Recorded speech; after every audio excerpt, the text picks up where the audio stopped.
മഹാലക്ഷ്മി സീരിയലിൻ്റെ പുതിയൊരു എപ്പിസോഡിൻ്റെ promo review വിശേഷങ്ങളിലേക്ക് എല്ലാവർക്കും സ്വാഗതം.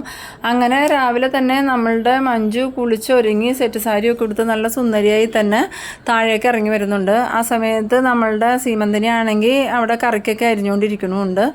മഞ്ജു ഇറങ്ങി വരണ കാണുന്നതും സീമന്തിനി ചോദിക്കുന്നുണ്ട്, നീ ഇന്നും രാവിലെ എങ്ങോട്ടേക്കാന്ന് ചോദിക്കുമ്പം ഞാൻ അമ്പലം വരെ പോവുക, എന്തി അമ്മായിയും കൂടെ വരുന്നുണ്ടോ എന്ന് ചോദിക്കുന്നു. ആ സമയത്ത് സീമന്തിനി പറയുന്നുണ്ട്, ഞാൻ വരുന്നില്ല, എനിക്കിവിടെ വേറെ പണിയുണ്ട്, നിനക്കല്ലേ പണിയൊന്നുമില്ലാത്ത സമയത്തിന് ഭക്ഷണമൊക്കെ നിൻ്റെ കെട്ടുക മേടിച്ചുകൊണ്ട് തന്നെ ഉണ്ടല്ലോ, എനിക്ക് അതുപോലെ മേടിച്ചുകൊണ്ട് തരാനൊന്നും ആളില്ല, അതുകൊണ്ട് ഞാൻ തന്നെ ഭക്ഷണമൊക്കെ ഉണ്ടാക്കണമെന്ന് പറയുന്നു. ആ സമയത്ത് മഞ്ജു പറയുന്നുണ്ട്, അതെന്താ അമ്മായിക്ക് അമ്മാവനോട് പറഞ്ഞുകൂടെ വാങ്ങിക്കൊണ്ടേ തരാൻ, അവൻ വാങ്ങിക്കൊണ്ടേ തരൂലേ എന്ന് ചോദിക്കുന്നു. ആ സമയത്ത് സീമന്തിനിക്കാണെങ്കിൽ നല്ല ദേഷ്യം വരുന്നുണ്ട്, നീ എന്നെ കൊണ്ടൊന്നും പറയിപ്പിക്കണ്ട, നിനക്ക് കുറച്ച് ദിവസം വേണമെങ്കിൽ നിൻ്റെ വീട്ടിൽ പോയി നിന്നൂടെ എന്ന് ചോദിക്കുമ്പോൾ, ഞാൻ എന്തിനാ എൻ്റെ വീട്ടിൽ പോയി നിൽക്കണം, എന്നെ വിവാഹം കഴിച്ചു കൊടുക്കുന്ന വീട്ടിലല്ലേ ഞാൻ നിൽക്കേണ്ടതെന്ന് സീമന്തിനിയോട് ചോദിക്കുന്നുണ്ട്. നമ്മളുടെ മഞ്ജുവിൻ്റെയും സീമന്തിനിയുടെയും ഉച്ചത്തിലുള്ള ഈ തർക്കം കേട്ടുകൊണ്ട് മേഘനാഥനാണെങ്കിൽ മേളിൽ നിന്ന് താഴേക്ക് ഇറങ്ങി വരുന്നുണ്ട്. എന്നിട്ട് ചോദിക്കുന്നുണ്ട്, അമ്മായിയമ്മയും മരുമകളും രാവിലെ തന്നെ തുടങ്ങിയ യുദ്ധം മനുഷ്യനൊരു മനസ്സമാധാനം തരില്ല എന്ന് ചോദിക്കുമ്പം സീമന്തിനി പറയുന്നുണ്ട്, അതിന് ഞാനൊന്നും പറഞ്ഞില്ല, ഇവള് രാവിലെ തന്നെ ഉടുത്തിറങ്ങി പോണേ എങ്ങോട്ടാന്നാ ചോദിച്ചോളൂ, അപ്പോൾ ഇവള് എന്നെ കൊല്ലാനാ വരണേന്ന് പറയുന്നു. ആ സമയത്ത് മഞ്ജു പറയുന്നുണ്ട്, മര്യാദക്കൊന്നും അല്ലല്ലോ അമ്മായി സംസാരിച്ചത്, അമ്മായി മര്യാദക്ക് സംസാരിച്ചാൽ ഞാനും മര്യാദക്ക് സംസാരിക്കും, അമ്മായി എന്നോട് എങ്ങനെ സംസാരിക്കണോ ആ രീതിയിൽ ഞാനും തിരിച്ചും സംസാരിക്കുള്ളൂ എന്ന്. ആ സമയത്ത് മേഘം പറയുന്നുണ്ട്, നിങ്ങൾക്ക് രണ്ടുപേർക്കൊന്നും നിർത്താവോ, നീ ഇപ്പോൾ എവിടെ പോകാൻ വന്നതാ, ഞാൻ അമ്പലത്തിൽ പോകാമെന്നാൽ നീ അമ്പലത്തിലേക്ക് പോ, അമ്മയുടെ ജോലി നോക്ക്, ഏത് നേരം ഇങ്ങനെ കുടുംബത്തിൽ കിടന്ന് വഴക്കുണ്ടാക്കാതെ, അല്ലെങ്കിൽ തന്നെ 100 കൂട്ടം പ്രശ്നങ്ങളുണ്ടെന്ന് പറയണു. ആ സമയത്ത് മഞ്ജു ഞാൻ പോകാമെന്ന് പറഞ്ഞുകൊണ്ട് പോകുന്നുണ്ട്. മഞ്ജു പോയി കഴിഞ്ഞതും മേഘനാഥനോട് സീമന്തിനി പറയുന്നുണ്ട്, കണ്ടില്ലേടാ അവളുടെ അഹങ്കാരം, അവളുടെ അമ്മയുടെ അതേ സ്വഭാവം തന്നെ അവൾക്കും, ആരെങ്കിലും എന്തെങ്കിലും ഒരു പേടിയുണ്ടോ എന്ന് നോക്കിയേ, ഞാൻ കുറേ ദിവസമായി അവളെ ശ്രദ്ധിക്കണു, അവൾക്കിപ്പോൾ നിന്നോട് വലിയ താല്പര്യമൊന്നും ഉള്ളതുപോലെ എനിക്ക് തോന്നണില്ല, നിന്നെ ഒരു വിലയും അവൾ കൽപ്പിക്കണില്ല എന്ന് പറയുമ്പോൾ മേഘം പറയുന്നുണ്ട്, അമ്മ പറഞ്ഞതിൽ കുറച്ച് കാര്യമൊക്കെ ഉണ്ട് എന്ന് വിചാരിച്ച് ഏത് നേരം അമ്മ അവളുമായിട്ട് ഇങ്ങനെ വഴക്കിട്ടുകൊണ്ട് നിന്നാൽ അവൾക്ക് നമ്മളോടുള്ള വിലയും കൂടെ കൂടി പോകും, അതുകൊണ്ട് അമ്മ ആവശ്യമില്ലാതെ അവളുമായിട്ട് വഴക്കിടാൻ നിൽക്കണ്ടെന്ന് പറയുന്നു. ആ സമയത്ത് സീമന്തിനി പറയുന്നുണ്ട്, ഞാൻ നിന്നോടൊരു കാര്യം പറയാം, അവൾ അമ്പലത്തിലേക്കാണെന്നും പറഞ്ഞാൽ പോണത്, പക്ഷേ നീ അവളുടെ പുറകെ ഒന്ന് പോയി നോക്ക്, ഇനി അവൾ അമ്പലത്തിൽ ആരെങ്കിലും കാണാൻ പോണതാണെന്ന് അറിയില്ലല്ലോ എന്ന് പറയുമ്പം മേഘനാഥൻ പറയുന്നുണ്ട്, അമ്മ എന്തൊക്കെയാണ് പറയണത്, അവൾ അങ്ങനെയൊന്നും ചെയ്യില്ല, ചെറുതിലേ മുതൽ അവൾക്ക് എന്നെ ജീവനാ, അതുകൊണ്ട് തന്നെ അവൾ എന്നെ അല്ലാതെ വേറൊരാളെയും മനസ്സിൽ സങ്കല്പിക്കുക പോലുമില്ല, ആ കാര്യത്തിലൊക്കെ എനിക്ക് മഞ്ജുവിനെ വിശ്വാസമാണെന്ന് പറയുന്നു.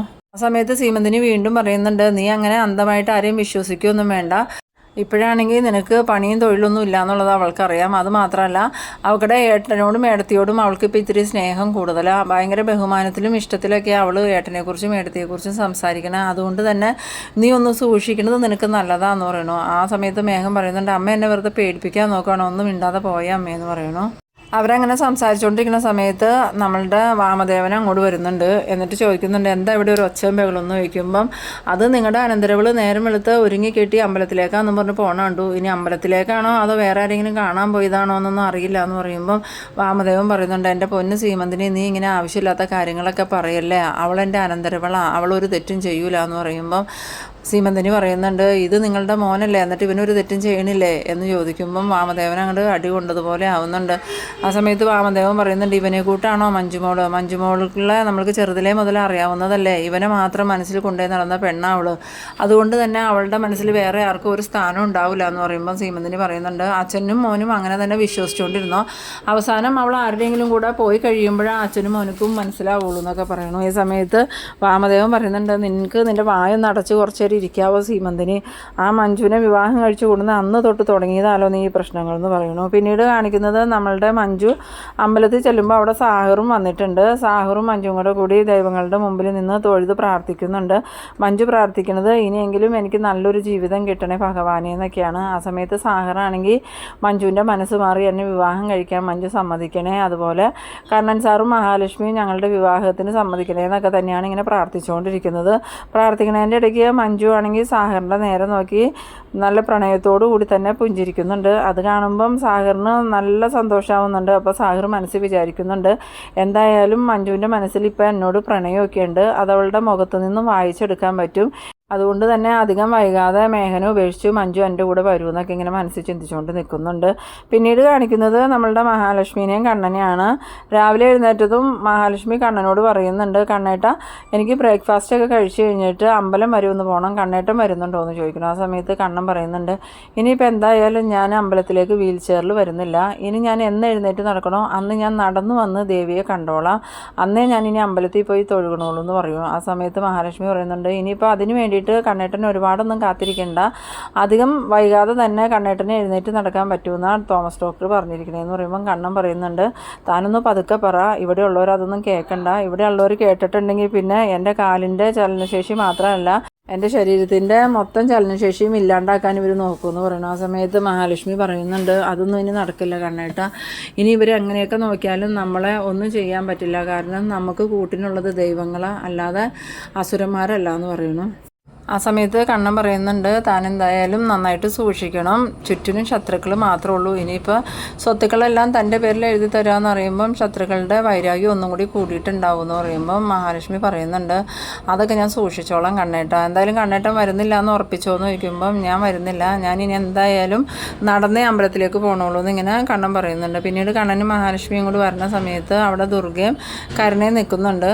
മഹാലക്ഷ്മി ഞാൻ പോയിട്ട് വരാൻ കണ്ണേട്ടാന്ന് പറഞ്ഞുകൊണ്ട് അങ്ങോട്ട് പോകാൻ തുടങ്ങുന്ന നേരത്ത് ദുർഗ ചോദിക്കുന്നുണ്ട്, എങ്ങോട്ടാടി നീ നേരം വെളുത്ത് ഒരുങ്ങി കെട്ടി പോകണമെന്ന് ചോദിക്കുമ്പം കണ്ണൻ പറയുന്നുണ്ട്, അത് അമ്മ അറിയണേ എന്തിനാ, അയാൾക്ക് ഇഷ്ടമുള്ളിടത്ത് അയാൾ പോകുമെന്ന് പറയുമ്പം അതൊരു കുടുംബമായിട്ട് ജീവിക്കുമ്പം അങ്ങനെ ഇഷ്ടമുള്ളിടത്ത് പോകണേ എങ്ങനെയാണ്, ഇവളെ അങ്ങനെ കയറൂരി വിട്ടേർന്നാൽ ഇവൾ കുറച്ച് കഴിയുമ്പോൾ ആരുടെയെങ്കിലുമൊക്കെ കൂടെ പോകട്ടോ എന്ന് പറയുന്നു. ആ സമയത്ത് കണ്ണൻ പറയുന്നുണ്ട്, അതിന് അമ്മയുടെയും മരുമകളുടെ സ്വഭാവം അല്ലല്ലോ അയാൾക്ക്, അതുകൊണ്ട് തന്നെ ഞാൻ പല പ്രാവശ്യം അമ്മയ്ക്ക് താക്കീത് ചെയ്തേക്കണേ, ഈ സ്വത്തുക്കളെല്ലാം ഞാൻ മഹാലക്ഷ്മിയുടെ പേരിൽ എഴുതി കൊടുക്കാൻ തീരുമാനിച്ചു, അതുകൊണ്ട് തന്നെ ഈ വീട്ടിൽ നിന്ന് അയാൾക്കെതിരെ സംസാരിക്കുമ്പോൾ സൂക്ഷിക്കണമെന്ന് ഞാൻ പറഞ്ഞിട്ടുണ്ടായിരുന്നു, ഇനിയും നിങ്ങൾ ഇതുപോലെ തന്നെ സംസാരിക്കാനാ തീരുമാനമെങ്കിൽ ഞങ്ങൾക്ക് ആ കടുത്ത തീരുമാനം എടുക്കേണ്ടി വരുമെന്ന് പറയുന്നു. ആ സമയത്ത് ദുർഗ ചോദിക്കുന്നുണ്ട്, നീ എന്താടാ പറഞ്ഞത്, ഞങ്ങളിവിടുന്ന് ഇറക്കി വിടുമെന്നാണ് പറയണതെന്ന് ചോദിക്കുമ്പം അതിനും ഞങ്ങൾ മടിക്കില്ല, കാരണം ശത്രുക്കളെ കൂടെ നിർത്തേണ്ട കാര്യം ഞങ്ങൾക്കില്ല, നിങ്ങൾ ഞങ്ങളുടെ നാശം കാണാൻ വേണ്ടി മാത്രം ഇവിടെ നിൽക്കണമെന്ന് ഞങ്ങൾക്കറിയാം, അതുകൊണ്ട് ഓരോ വാക്കും സൂക്ഷിച്ച് വേണം സംസാരിക്കാമെന്ന് പറയുന്നുണ്ട്. പിന്നീട്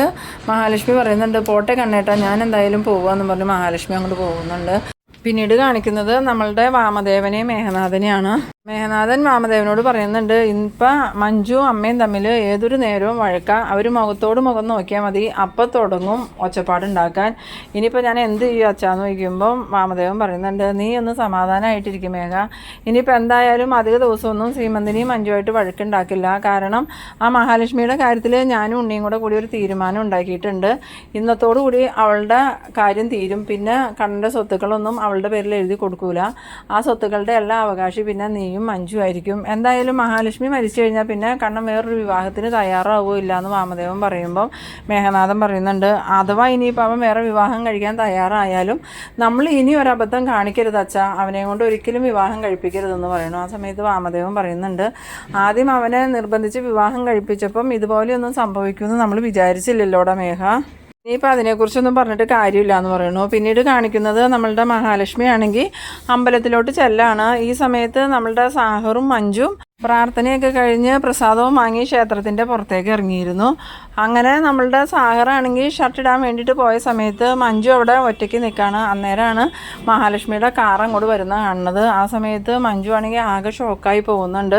അതിലെന്തായാലും ഏട്ടനും ഉണ്ടാവുമെന്നാണ് മഞ്ജുവിൻ്റെ വിചാരം. പക്ഷേ മഹാലക്ഷ്മി മാത്രമേ ഉള്ളൂ എന്ന് മഹാലക്ഷ്മി കാറിൽ നിന്ന് ഇറങ്ങുമ്പോഴാണ് മഞ്ജുവിന് മനസ്സിലാവുന്നത്. എന്നിട്ട് മഞ്ജു മഹാലക്ഷ്മിയുടെ ശ്രദ്ധയെപ്പെടാതിരിക്കാൻ മാറി നിൽക്കുന്നുണ്ട്. ഈ സമയത്ത് നമ്മളുടെ മഹാലക്ഷ്മി ആണെങ്കിൽ ഇറങ്ങി വന്നതും മഹാലക്ഷ്മിക്ക് പരിചയമുള്ള ഒരു സ്ത്രീയെ കണ്ട് അവരുമായി സംസാരിച്ച് നിൽക്കുന്നുണ്ട്. അങ്ങനെ നമ്മളുടെ സാഗർ പോകാനായിട്ട് വരുന്ന സമയത്താണ് മുൻപിൽ മഹാലക്ഷ്മിയും വേറൊരു സ്ത്രീയും സംസാരിച്ച് നിൽക്കുന്നത് സാഗർ കാണുന്നത്. വേഗം തന്നെ സാഗർ മഹാലക്ഷ്മി കാണാതെ പേടിച്ച് മാറി നിൽക്കുന്നുണ്ട്.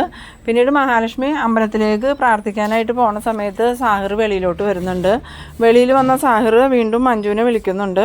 മഞ്ജു വേഗം ഫോൺ എടുത്തിട്ട് എന്താ സാഹറയെന്ന് ചോദിക്കുമ്പോൾ മഞ്ജു നീ എവിടെയാ, ഇവിടെ മഹാലക്ഷ്മി വന്നിട്ടുണ്ടെന്ന് പറയണു. ആ സമയത്ത് മഞ്ജു പറയുന്നുണ്ട് ഞാൻ കണ്ടു സാഹറെ, ഏടത്തി ഇങ്ങോട്ട് ഇറങ്ങി വരുന്നത് ഞാൻ കണ്ടായിരുന്നു, ഏടത്തിയുടെ കാറ് കണ്ടതും ഞാനിവിടെ മാറി നിൽക്കുക, ഏടത്തി അമ്പലത്തിലേക്ക് കയറി പോയതിന് ശേഷം നമുക്ക് പോകാമെന്ന് വിചാരിച്ചാൽ ഞാൻ നിൽക്കണേന്ന് പറയുമ്പം സാഗർ പറയുന്നുണ്ട് എന്തായാലും മഹാലക്ഷ്മി ഒരു സ്ത്രീയുമായിട്ട് കുറച്ച് നേരം ഇവിടുന്ന് സംസാരിക്കുന്നുണ്ടായിരുന്നു, അതിനുശേഷം അമ്പലത്തിൻ്റെ ഉള്ളിലേക്ക് കയറി പോയിട്ടുണ്ട്, എത്രയും പെട്ടെന്ന് നീ അവിടെ നിന്ന് മാറിപ്പോയിക്കോ, വീട്ടിലോട്ട് പോയിക്കോ എന്ന് പറയുന്നു. അങ്ങനെ നമ്മളുടെ മഞ്ജു മഹാലക്ഷ്മിയുടെ കണ്ണിൽ പെടാതിരിക്കാൻ വളരെ സൂക്ഷിച്ചാണ് കേട്ടോ പുറത്തേക്ക് കിടക്കണേ.